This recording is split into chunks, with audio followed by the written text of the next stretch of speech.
हम सनातनी विवाह क्यों करते हैं। और हमारे यहाँ विवाह ना बहुत तरीके से होता है। विवाह के पहले मंडप, जो मंडप होता है ना, एक्चुअली वो क्या है, यज्ञशाला है। विवाह एक प्रकार का यज्ञ है। सनातन में विवाह क्या है, यज्ञ। इसलिए पति पत्नी हवन कुंड होता है और उसमें आहुतियां डालती हैं। क्या डालती हैं उसमें, पति पत्नी की प्रथम आहुति कहां, मंडप के नीचे तो होती है। तो आपकी गृहस्थी शुरू कहां से हुई थी, यज्ञ करने से। तो आपने विवाह किया क्यों था, यज्ञ के विधान के लिए, कि हम यज्ञ के अधिकारी हो जाए। बिना विवाह के ना स्त्री ना पुरुष आप यज्ञ करने के अधिकारी नहीं होते। इसलिए विवाह किया जाता है कि हमें यज्ञ करने का अधिकार प्राप्त हो। तो हमारी पत्नी हो या हमारा पति हो, वो हमें यज्ञ का अधिकारी बनाते हैं, इसलिए हम विवाह करते हैं। ये पहला कारण है। दूसरा कारण है कि हम विवाह इसलिए करते हैं क्योंकि यज्ञ करने के बाद जो हमारी संतान होगी, हम सात्विक हैं, हमारी संतान होगी, और वह संतान जब होगी तो हम अपने माँ बाप का श्राद्ध, दादा दादी का तर्पण श्राद्ध करते हैं। हमारी संतान होगी तो वह आने वाली पीढ़ी श्राद्ध तर्पण संस्कार के द्वारा हम सबका यह जो शास्त्रोक्त कार्य है वह होता चले। समाज में एक अच्छी व्यवस्था बनी रहे, अच्छे बच्चे होंगे तो आने वाली पीढ़ी समाज में अच्छी व्यवस्थाएं करेगी। तो संतान की वृद्धि तो हो, पर कैसी संतान, भेड़िया धसान संतान ना हो।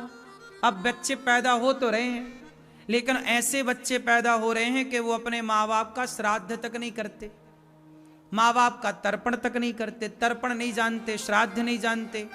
तो संतान है तो सही, भरी तो है संतान है, पर कर क्या रहे हैं, 3 काम कर रहे हैं, खा रहे हैं, सो रहे हैं, और वो भी बच्चे पैदा करने में लगे हैं।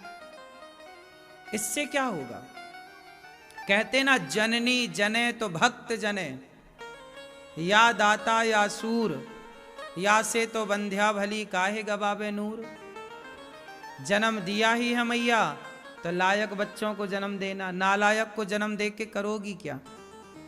तुम्हारे बच्चे बुढ़ापे में तुम्हारे को गिलास भर पानी नहीं दे रहे हैं, तो ऐसी औलाद पैदा करने से अच्छा है कि ना पैदा करते। अरे चलो किसी को पानी ना दे, कम से कम तुम्हें तो पानी दे, क्यों, तुम्हारा तो ख्याल रखे, ऐसी तो कम से कम संतान हो।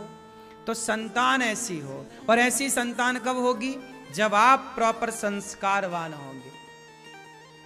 यज्ञ, पत्नी बैठे पति बैठे यज्ञ करे, उस यज्ञ के बाद भगवत चिंतन करते हुए गर्भाधान होना चाहिए।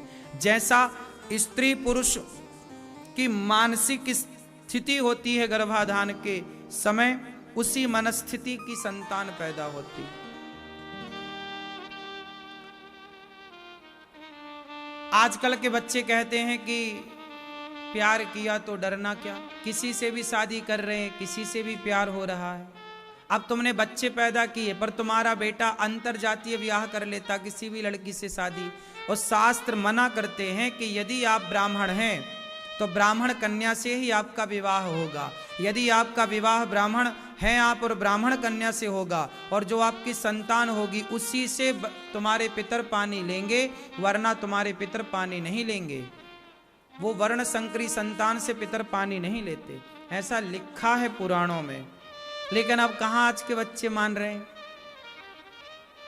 इसलिए बच्चे ऐसे हों जो परंपराएं लेकर चलें, सब चीजों को लेकर चले, तब तो ठीक सिस्टम पे चलना। अब मनमाना आचरण करना है तो फिर ऐसी संतान से कोई लाभ ना होगा। तो विवाह क्यों किया जाता है, यज्ञ के लिए। पत्नी के बिना कोई भी यज्ञ नहीं होता। हम ईश्वर की साथ में मिलकर विवाह इसलिए भी किया जाता है, मन को केंद्रित करने के लिए। विवाह के पहले मन 17 जगह भटकता है, विवाह के बाद एक पत्नी में मन लग जाता है, और मन सबसे हट करके, जैसे किला होता है, किले में हम तो मार सकते हैं पर हमें कोई नहीं मार सकता। पत्नी के साथ रह करके अपने मन को जीतना होता है, मन को कंट्रोल करना होता है। यदि आपने अपनी पत्नी के संग रहकर अपने मन को जीत लिया तब तो पत्नी का फायदा है। अब पत्नी के होते हुए भी तुम नाना प्रकार की स्त्रियों में मन लगा रहे हो, तब तो पत्नी होने का कोई फायदा नहीं। पत्नी का मतलब ही है कि आपका मन सबसे हटकर एक पत्नी में लगे और धीरे से उस पत्नी से भी हटकर परमेश्वर में लग जाए। ये मन को साधना है, इसलिए ब्याह होता है। क्यों? विवाह के बहुत सारे साइंटिफिक कारण हैं। क्यों विवाह करना चाहिए? बहुत सारे कारण हैं। कब विवाह करना चाहिए, कितने वर्ष तक विवाह के बंधन में रहना चाहिए, सब कुछ तो हमारे धर्म ग्रंथों में है। विवाह का कार्यकाल केवल 25 साल का बताया है। 26 साल का भी नहीं है, 25 साल का विवाह का कार्यकाल है कि पत्नी बेटा बेटी का जब बड़े हो जाएं शादी ब्याह कर दो, फिर गृहस्थी में से मन को अब सबसे हटाकर सीधा एक हरि में लगाओ। राधे राधे। तो आप सभी ने आचार्य जी के मुखारबिंद से सुना कि विवाह क्यों आवश्यक है। अगर आपको यह कथा अच्छी लगी हो तो चैनल को लाइक, सब्सक्राइब और शेयर करें कृपया। धन्यवाद। राधे राधे राधे राधे राधे राधे।